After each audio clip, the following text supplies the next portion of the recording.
আমরা সকলেই চিনি এর আগে রব্বুল আলামিন নবী পাঠাইছিলেন। এর ভেতরে সর্বপ্রথম নবী হলেন আদম আলাইহিস সালাতু ওয়াস সালাম। এই আদম আলাইহিস সালাতু ওয়াস সালামের পরে আল্লাহ রব্বুল আলামিন আরো অগণিত নবী পাঠাইছেন।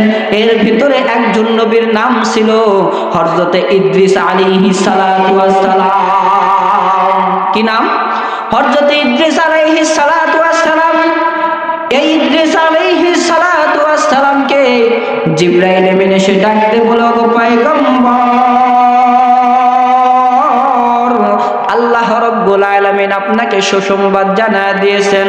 ও গো নবী, আপনি এখন থেকে যেই একটা আমল করবেন, রব্বুল আলামিন আপনার এই একটা আমলের বিনিময়ে আপনার আমল নামার ভেতরে আল্লাহ রব্বুল আলামিন প্রত্যেকটা আমলের বিনিময়ে দ্বিগুণ দ্বিগুণ সওয়াব আপনার আমল নামায়